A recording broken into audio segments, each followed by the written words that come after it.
guys, welcome to episode 55 of Eat, Drink, Write, and Urban Fantasy Whiteboard. And this week we're going to talk about killing off characters because we raised that last week and we thought that was a great idea. I do think that we've got to be at least a year into this. I think this is our year. And our first episode was, I think we posted two of them on January 14th of 2020. So tomorrow, we're recording this on the 13th, so tomorrow is technically our year anniversary. So this kind of is our year. So I don't know if that means this will be season 2 or if I don't know how to, anyway. Yeah. It's kind of cool. A year, we've been doing this a year. But before we get into our topic, how was your week? I'm ready to quit grad school, if that's any indication. But I've only got like a year left of it, so we'll keep on trucking. But I gotta persevere. Pretty irritated with it these days, and I've only been back for 2 weeks since having a 2-week break. So if that's any indication, it has not been great. Have you been working on a project that's going to be paper-worthy soon? Yeah, the project that I'm working on should produce a paper. The issue is getting on the machines to do it because they're all shared machines. So we're all splitting time and we're all scrapping for machines, and it's just it's a whole thing. So like I want to move really fast and I can move really fast, but I can't get on any machines in order to do it. So I can't move at all. Yeah. And then with COVID, they have to limit people that come in. At least you're allowed to go in because you're essential. You're the office manager too. So. Well, honestly, UGA is not really enforcing anything. So everybody comes in when everybody wants to. Really? And I'm there regardless. Yeah. Yeah, we just got news from Riley's school that everybody in Gwinnett County is 100% digital because of the uptick in cases and the deaths stuff that's going on. So no, UGA is basically as if, things were normal, except we all wear masks. And so. Jordan had her first class this morning that was in person. And I said, oh, well, did everybody wear masks? And she said, well, the students did. The teacher halfway through took off her mask and they were in a really small room all packed together. So that does not bode well at all. No, that could get reported anyway. But yeah, so I'm struggling to get some time on the machines, and so I'm not moving at all on my science, which is really frustrating. So I'm mostly just frustrated. But the good news about that is that it turns out that I'm a stress anger writer. So I've written like 7,000 words this week on one of my books. And I guess that's something. Maybe I'll have like 5 books done by the end of this year. Well, that would be awesome. It would be awesome, but man. Yeah, my week was okay. We still have our Christmas decorations up and it's the 13th of January. So I haven't gotten to that yet. My brain is a little fried because I'm the one that has to send out the Zoom links for our big court weeks. And I have to send a separate Zoom link to every individual person because some of them can't see the other's emails and all of that. So 5 days of court, morning and afternoon, and I'm the one sending the Zoom links. By the time I got done with it, this afternoon, my brain was fried. I kept having to send apology emails. Wait, yours is at 3:30. I am. Yeah. And then when I clicked on the Zoom to start this one, I'm like, I don't want to touch Zoom. I don't want to look at Zoom. Well, we could have recorded tomorrow, but no, this is good. I'm good. My back is feeling somewhat better. I've been I overdid it trying to get this room ready. Yeah. And Daddy warned me, but I had to get it done and I didn't want to bother him because he's got work to do too. So I overdid it, but I have been keeping on the heating pad, which has helped a whole bunch. Good. So. Good. Anyway, so at least that's better. Well, what are you eating and drinking? I sent you a picture of my food and I already ate it. I would have eaten it too. It looks really good. It was delicious. I made deviled eggs because that's very easy and very yummy. So I got home from work, immediately tossed them in a pot to boil, and then whipped them up. And then I'm drinking lime vodka soda because it is also very easy. Also, nice. If you're watching the YouTube video, pardon my cat's tail, will probably tail keeps going across the screen. Yeah. He's being very needy. So he did this last week too. He wanted your attention. He did. What are you eating and drinking? Daddy's cooking dinner right now because we're doing this after work today. I have no idea what it is. It smells good. I have no idea what it's going to be. I am drinking my usual wine out of one of the glasses you gave me for Christmas. It looks so good. I love those glasses. Me too. They're beautiful. And this one has stripes on it for those of you who aren't watching. It's really different looking glasses. So I'll take a picture and get it posted. I think some of you may have seen I have been posting some updated pictures on Instagram and Facebook. Yeah. I haven't gotten them to our website yet, but they are on Instagram and Facebook. I've posted a bunch of those. Yeah. So I have jokes. Oh, yes. And these are not related to anything because I was looking at, they were killing off characters. Let's look at jokes on killing. Okay. Those were not good. That seems like a bad idea. Not going to go there. So these are just jokes. Mm-hmm. One of these this one I saw on Facebook. What did the sloth say when he was mugged by a bunch of snails? What? It all happened so fast. Wow. Did you hear about the first restaurant on the moon? It had good food, but no atmosphere. Oh, yeah. What did the ocean say to the other ocean? What?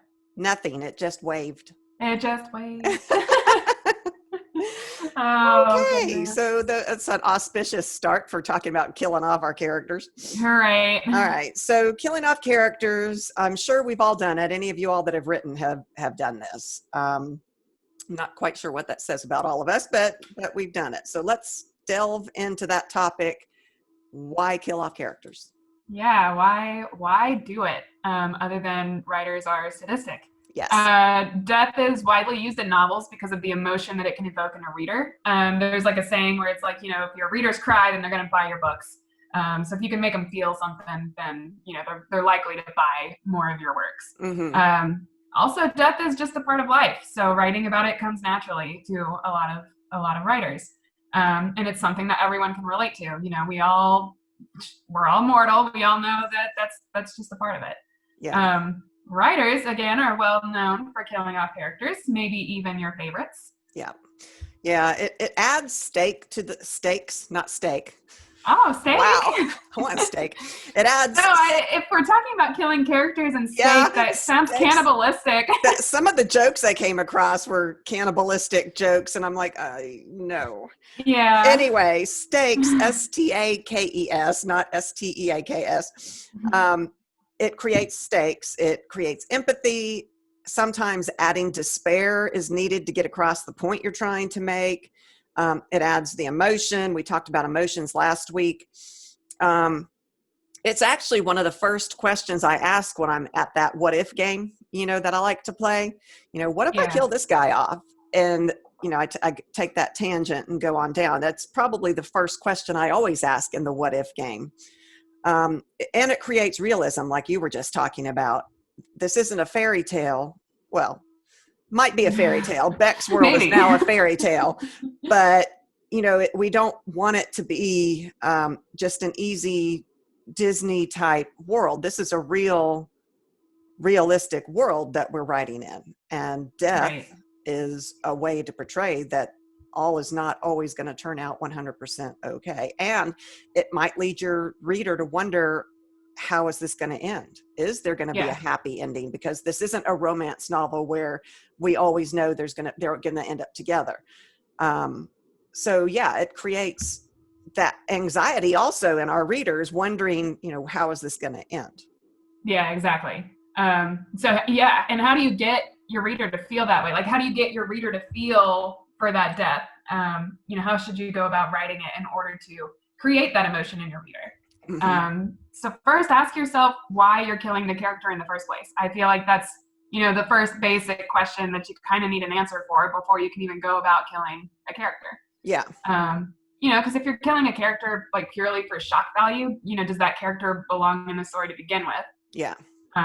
if they're an extraneous character, sometimes those are useful for things like character deaths. But if you can get away with your entire plot without that character to begin with, then maybe just like cut them out altogether. Yeah, because remember, we're trying to be concise. We have limits for whatever genre we're writing in. And I always go way beyond the limits. My little urban fantasies that are supposed to be about 90,000 words, I hit 120,000 all the time. So this might, okay, great. It's a moment of shock, like the horror movies, those jump scenes, they're just there to make you jump. Yeah. Our readers there's a time and a place for that, but our readers tend to not be fooled by shock value. Right. Yeah. So, yeah. That's not a reason all by itself to have that. Yeah. So ask yourself if the death will spur the plot forward. Can the next plot point be achieved without the death of that character? And if the answer is yes, then maybe you don't need to kill that character. Mm-hmm.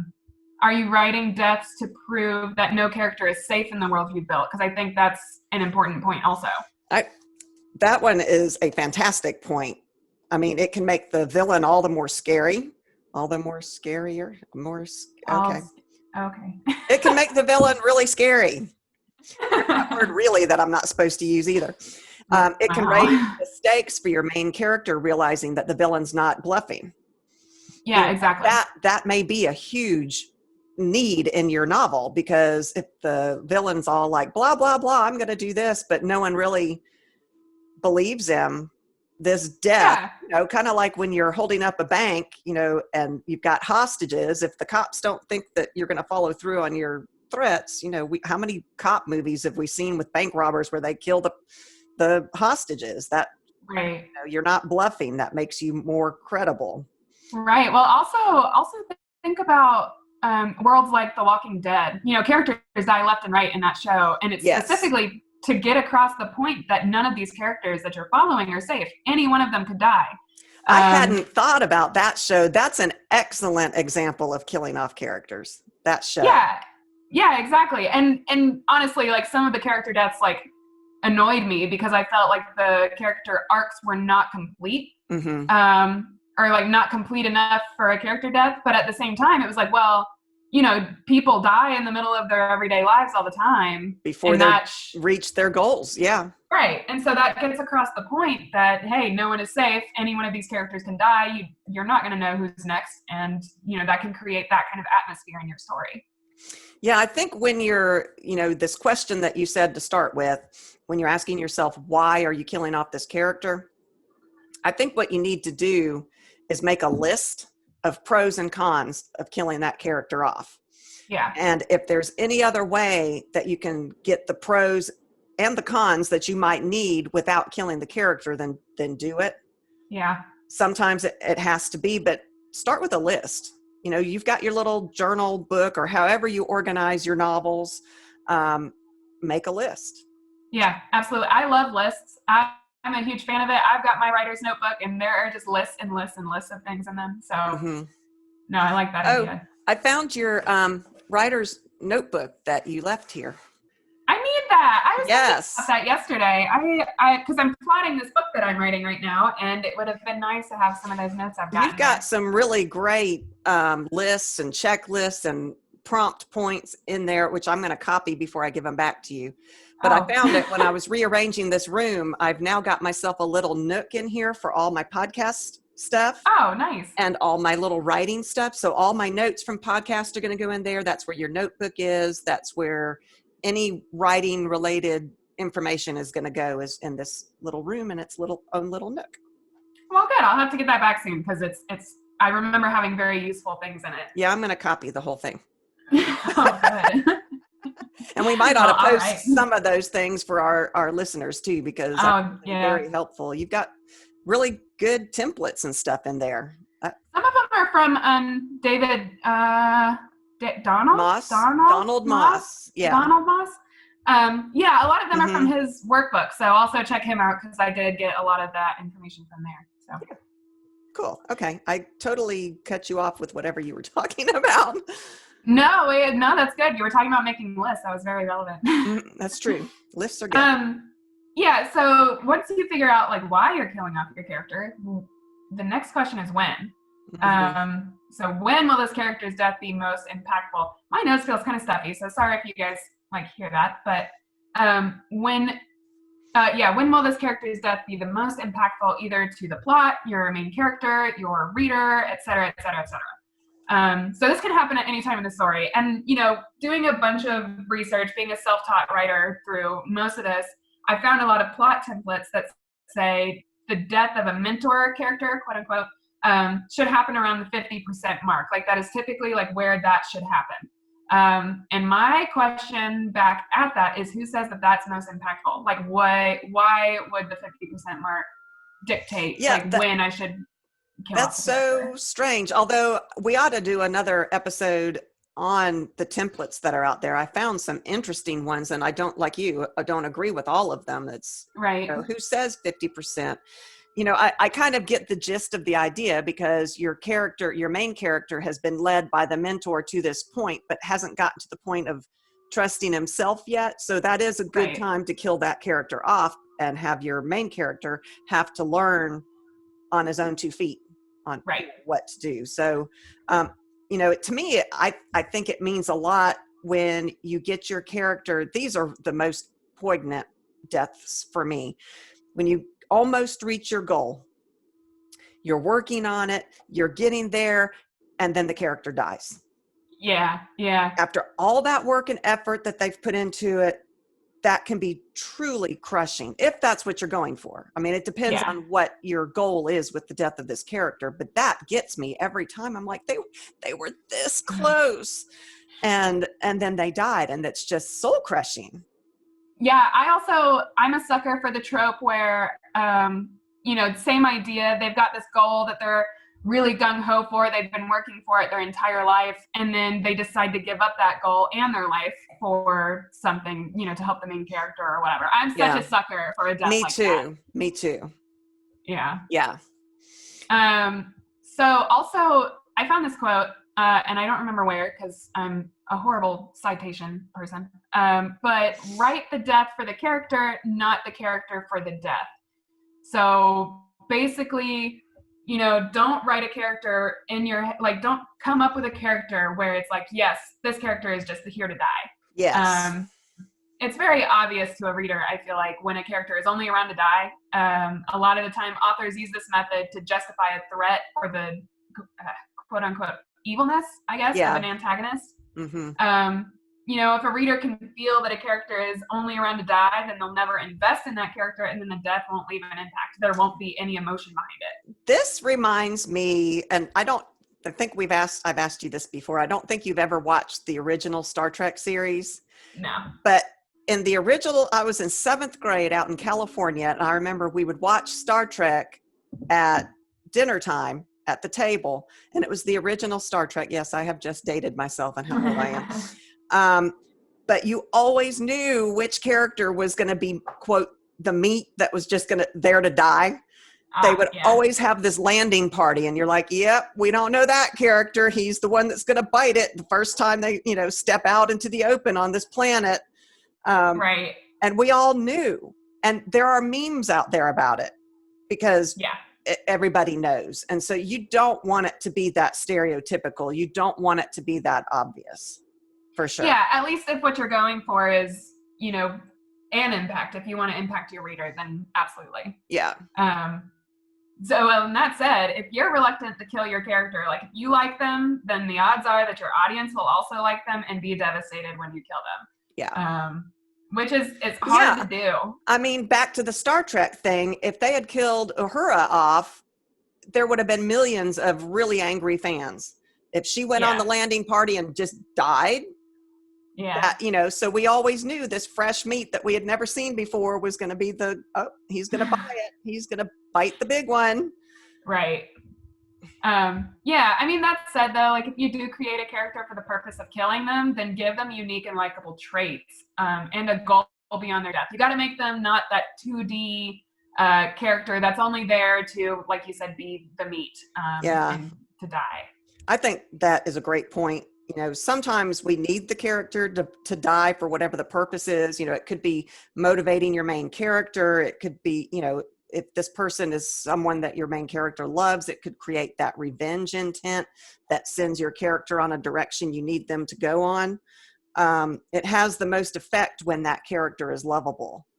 It kills me when the lovable ones. Okay, so I told you last week I'm watching Black Sails. Yeah. And I had a horrible time, and this is spoiler alert, so mute me if you have not watched Black Sails and you plan to. Okay, so y'all are muted. So when Vane is killed, I had this huge range of emotions. I was sad because I had finally come to like him. His character arc had developed. At first it was like he was this two-dimensional, he's a pirate, whatever. Yeah. But there were so many ups and downs that his character went through that I had finally grown attached to him. I was proud of him.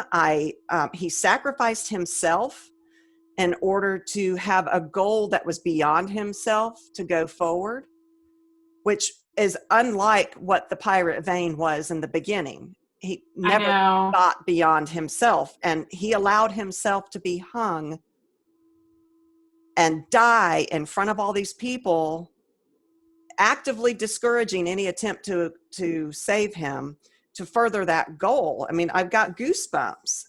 I know. I remember that. I don't remember that much about that series because it's been a long time since I watched it, but I do remember that. And I was wondering when you would get to it and what you would think of it, because I remember also being devastated. Your dad says I was just mad because he wasn't there to run around without his shirt on for the rest of this. He is has quite the body on him. Well, I was also very upset about his death, and I'm gay, so that's true. But I was angry with the ones who killed him. It was a pivoting point in that plot line of that story, because he was always there in the background. We always knew, oh, well, Vane's going to do something, and now he's dead. So it left all of these plot lines open, and we didn't know, how is the author going to fix this? What are all these characters going to do? But he had filled his role in that series. He had done everything that character needed to do to get to this pivotal point in the story. And so it was okay to kill him off at that point. It moved the plot forward. It enraged and brought feelings to the reader, the writer, the audience. The audience, that's it. We're not, whatever. I'm having issues. So it was the perfect way for him to die. And I loved that it was him becoming more than he was. His character arc completed with his death. Yeah. No, it was really good. It was very well done. Yeah. I do remember that. Yeah. So how do you go about doing that? How do you go about actually writing out this death? Make sure the manner of the death that you intend to use aligns with the plot and makes sense for the character. So like you said with Vane, that made complete sense for him. Mm-hmm. He sacrificed himself. He, that kind of thing. I guess I'll stop talking about that so that just in case of spoilers. Yeah, sorry. I mean, it ended in 2017, so surely most people have watched it by now. I do hate to do the spoiler thing, though. Right. Think about the length of the scene in which you kill the character. Depending on how you do it, whether it's a long scene or a short scene, that'll give a different effect on your reader. So longer deaths, typically spread across the whole scene, are more heart-wrenching and devastating. And you're reading along and you're like horrified that this death is happening. I mean, hopefully, maybe. And then fast deaths are very shocking and can sometimes come across as comical. So the one that I think of with this is the Fever series, where the Lord Master gets corrupt. Yes. And so the Lord Master was this big bad, and he was the big bad for a while, and then all of a sudden... Spoiler alerts again, if you haven't read the Fever series. But all of a sudden, boom, he's dead. So it's like, it was very shocking. Do you remember how we reacted to that when we read I do. That? Oh my Lord, it was so shocking. And we're like, but wait, he's been the big bad for 3 books now, or however many books it was, and all of a sudden he's just dead. Yeah. No, it was insane. It was crazy. And she did it brilliantly. She did, and I still think about it. Yeah. Me too. I still think about it, and it was very well done. It was really good. Yeah, she is brilliant. Determine what emotion you want to convey with the death of this character that you're killing. Think about what you can do to evoke these emotions. So like sacrifice, illness, those are going to cause different emotions in your audience. Pity perhaps for illness, or admiration for sacrifice, just like various, what do you want your audience to feel for the character that you killed? Yeah, this kind of goes back to that idea I said before, where like, say it was an illness and your character was in search of the cure, and they find the cure, but it's too late. And that character died. How heart-wrenching is that? They went through all of this hardship. Maybe the villain delayed them in being able to get the cure back. So that can create in itself that death that's going to create anger in your main character, the want to revenge, which might totally sidetrack him from his main goal of the book, which is a great rock to throw at him. But yeah, just imagine that, I went and found this magical plant that can cure them, and I get back and she's already dead. Right. And then also the sacrifice thing, I love it when a character has been selfish and not super supportive of the overall goal, and then ends up sacrificing themselves to further that goal, like Han Solo did in Star Trek when he got frozen into his little block. And Han Solo is Star Wars, just so you know. Oh, did I say Star Trek? I'm not a Star Trek kid. Yeah, Star Wars. I like all of those. So yeah, I know. I'm just messing with you. But that was poignant. He didn't die, obviously, but that was a huge sacrifice on his part. And we don't have to kill characters to get this same thing across, like we talked about last week. But and Boromir, was it Boromir who died in Lord of the Rings? Yeah. He had wanted that ring for himself. He wanted it for the humans. He was intent on trying to convince Frodo to give up that ring. And then he realized his character arc completed, and he realized, what am I doing? And he sacrificed himself to save Frodo. Well, he thought to save Frodo, but to save all the hobbits. And that was heart-wrenching as well. And his death, that gives me chills as well. His death was spectacular and moving and horrible. And we all just watched with our jaws dropped as it happened. Yeah, absolutely. I've read the books and seen the movies, but we just saw the movies for Christmas because that's our Christmas tradition, is watching Lord of the Rings on Christmas Day. Yeah. So it's fresh in my mind. But anyway, so yeah, I like thinking about what emotion it is you're trying to get from your reader, evoking. Right. And I think that's a really good, that could circle back to the why you're killing the character too.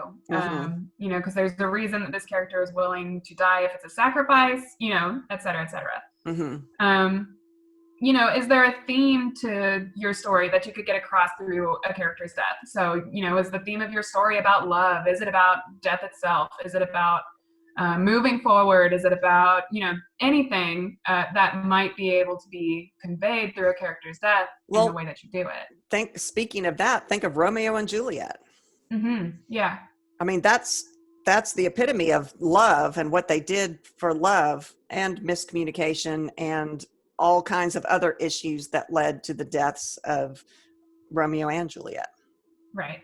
Yeah, no, exactly. So I think that's a really good way to, make a character's death richer and potentially, more impactful for your audience. And then I've got some like technical stuff that you can kind of think about in order to write a character death. So, outline a rough sketch of their death. Is your drink good too? It's great. I've had half of it. Yeah. Outline a rough sketch of their death. So, start with a relatively ordinary setting. Very skeletal. I call it, whenever I sketch scenes, I call it like they're very skeletal. There's not much description to it. There's not much detail in the way that things are happening. Explain what happens, build dramatically, and then kill the character. And this is just kind of to put the scene on paper, I guess. Yeah. And then add an outline of the aftermath and take note of any other plot developments that'll come from this death. Mm-hmm. I think that's an important point to know where your story is going after this character dies, because that entails, knowing why it's important to the plot. Go back after you write this character's death, or when you finish the story, or when you're rewriting or editing or whatever, and add some foreshadowing to hint at this character's demise. Give your reader a trail to follow, and then when it happens, they'll be like, I saw that happening because of blah clue that we left for them. Yeah, and don't be obvious, like we talked about in our foreshadowing. Was it foreshadowing that we did? I think so. Yeah. Yeah. But yeah, that's a great idea. Yeah, and then emphasize that aftermath. Use all of your characters, get across the impact of this death. Yeah, this brings me back to the Lord of the Rings. So when Sauron died at the end, you couldn't just end it there and go, it's dead. Think of that story or that movie, whichever, if you haven't read the books, well, you need to read the books, honestly. But it was necessary to show that aftermath after that death, and they did a really good job with it, both in the movie and in the book, because you think they've reached their goal, they've destroyed the ring, and now they're going to die because the whole mountain's exploding and all of that. That was a great way to get through. Okay. And also in that same scene, it wasn't just Sauron that died, it was Gollum that died, which we had all become very attached to as well. And so they had to figure out how to do that aftermath of these deaths. How do you get over that? How do you walk through that? How do you write through that? And they put us right back into another situation where Frodo and Sam, we thought were going to die. And so the deaths, we didn't have time to adjust to those deaths, because they were again immediately in this next situation of impending death. Right. To me, that is a really good book to go and look at when you're studying how to do death scenes and this aftermath that you're talking about. Right. Well, and then I'm going to give a small spoiler for one of the Mercy Thompson novels. When Paul sacrifices, you might not have read this actually. I might backtrack. Okay. Yeah, I think I'm 2 or 3 books behind on the Mercy Thompson series. Okay. I will redact that. Redacted. You didn't hear anything. Okay.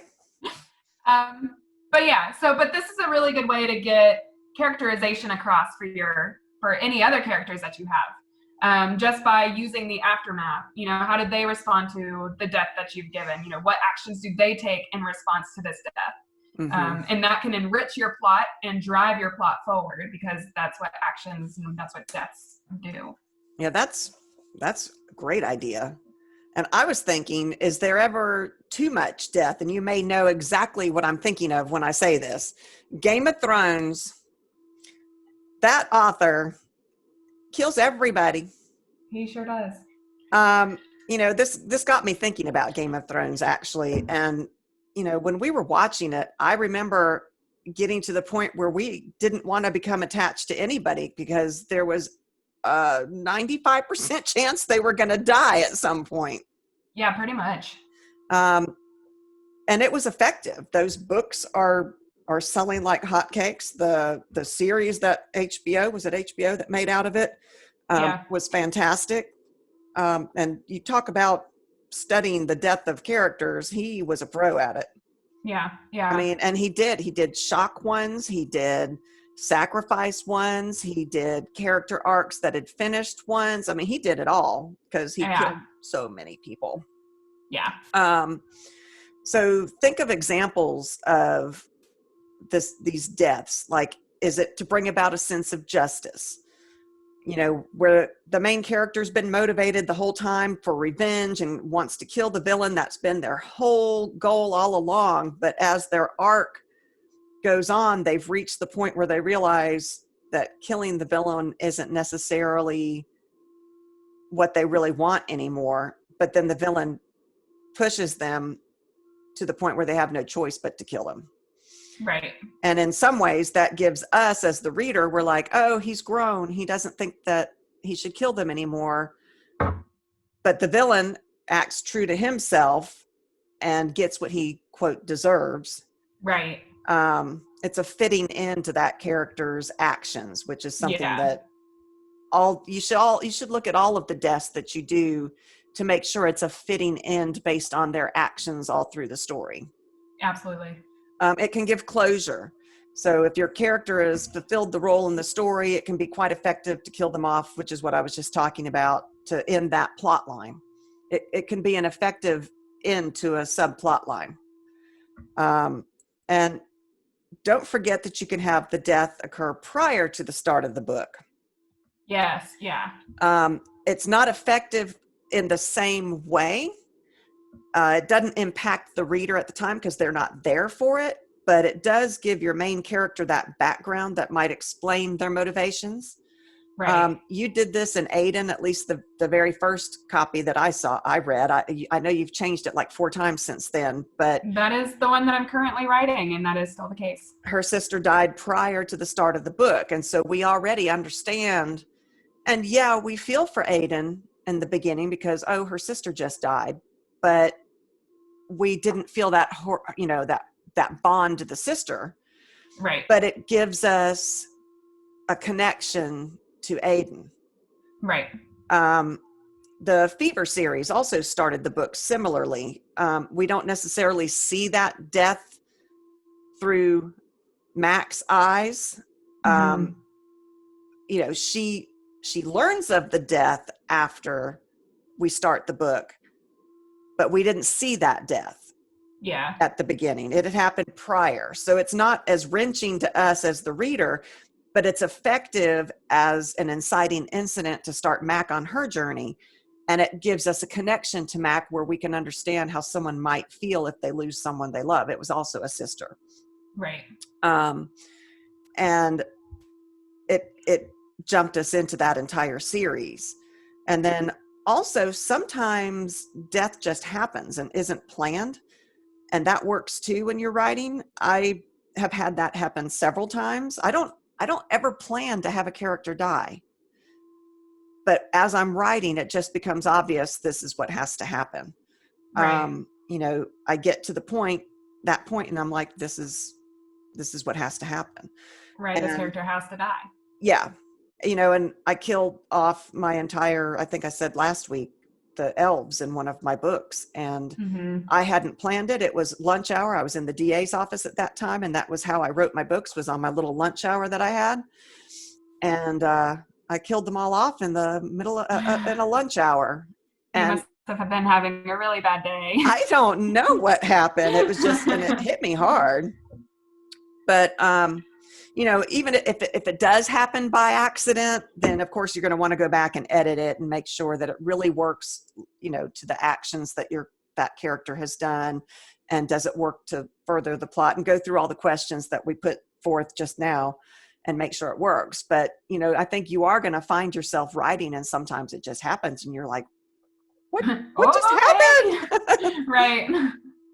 So I think there's probably a lot more we could talk about in killing off characters, and specifically we'll go into actual different parts of killing off characters, the technical part, the how-to part, the emotional part, that kind of thing. But that was a good, I think, basis for thinking of it overall. Yeah, no, I think so too. Yeah, that's all I've got. I have an interview question. Okay. What character death in any book, not necessarily yours, hit you the most? Snape. Yeah, that was a big one. Sirius was a big one for me too, just like on the topic of Harry Potter. Sirius didn't get me. I mean, it got me too, but Snape, because he was a bad guy all the way through. And then to realize that just got my heart. And then the death that hit me earliest was when I was a kid and I watched Bambi. Yeah. And his mother died. Yeah. I still refuse to watch that movie. I will never watch that movie again. You didn't necessarily ban us from watching it, but we didn't own it. So we couldn't watch it. I don't know that I've ever seen all of Bambi. No, it was traumatizing to me. Now, Disney does that a lot. There's a lot of beginning death to start the inciting incident in Disney as well. But that traumatized me, and Dumbo traumatized me too. And that wasn't a death. It was, they took the mother away from him, and that got me too. I can't watch Dumbo either. Yeah. I can't watch those two. But if it's a book I've written, then it was the elves that I killed off. I mean, I killed off an entire species in this book, and it was just horrifying. And it worked. Absolutely. And so I had to keep it. Yeah, of course. What about you? You were talking about the Fever series and how we weren't necessarily connected to Mac's sister, before, because we didn't know her. Right. But we get to know her over the course of the series through Mac. And then particularly, I think it's in Fever Song or Fever Born. I don't remember. Alina does come back. Yeah. And it was very heart-wrenching. So that's a big one. Another one is a spoiler for a series that you're reading. So I won't spoil it for you, but the Throne of Glass series. In the very last book, I bawled like a baby for a specific set of characters. Wow. And it was really good. And I still think about that all the time, especially as an author. The way that it was done was very good. It was very well done. Okay. Throne of Glass. I feel that way about Snape. It just gets me. Yeah.